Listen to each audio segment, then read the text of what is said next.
Grand Rising, kings and queens. I want to talk about when you're in an abusive relationship and you're constantly being gaslit and confused, the fog, the brain fog that it causes. You start to doubt yourself in everything that you do. You're questioning, did you read something correctly? Did you hear something? Are you making up things in your head? Because that's what you've been told over and over again. It's the cycle that you went through in your relationship, in your family dynamic, in the workplace. So, story time. I was talking to my therapist and telling him that I have a hard time remembering things.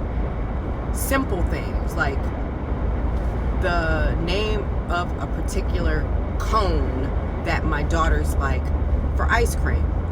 There's a waffle cone, there's a sugar cone, there's a wafer, and they get the same cone all the time. But every time I go to take them to get ice cream, which is like at least 2 to 3 times a week, because it's something that they work towards, they earn it. I bring them there, and I always freeze and don't remember the cone, and I'm just like that one in the back, and then I get frustrated kind of with myself, like how come I can't remember that. So then I received a card, and the way that I read it completely wrong. And then I went back and I saw what it really said, and I'm like, oh, this is what it said. So I had these 2 examples to give to my therapist about reading something wrong, because that was something else a friend of mine and I discussed.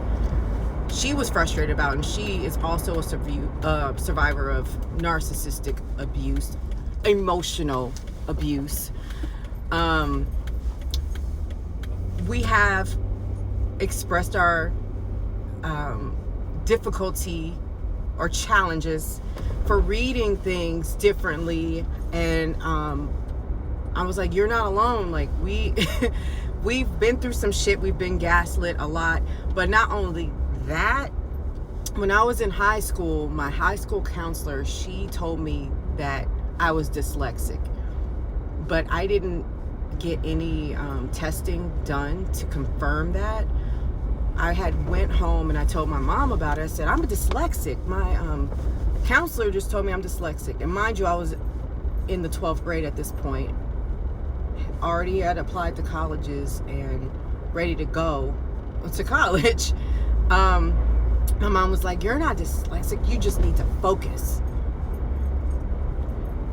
So I felt some sort of shame for thinking that maybe I'm not focusing enough. However, if I really am dyslexic, then I need to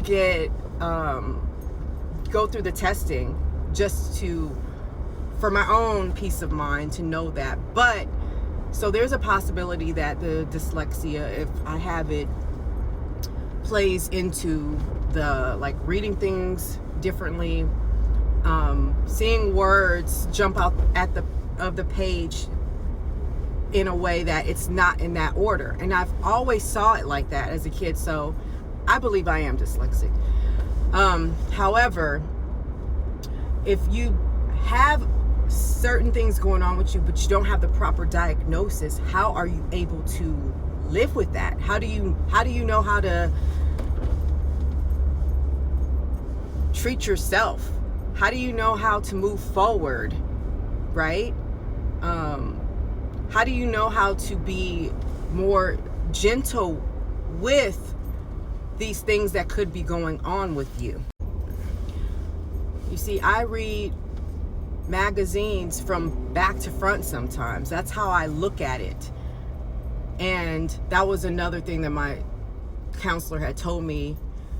She said that's a sign of dyslexia when you do that, because she just handed me things and she just observed me in her office, and she was like, yeah, you're dyslexic. But my mother also had said, like, she can't just tell you you're dyslexic, and you just need to focus. You're not focusing enough. And then when I would read out loud to my mom, I would get my words mixed up all the time, but that was nothing that she caught. She would just be like, take your time to read when you're reading.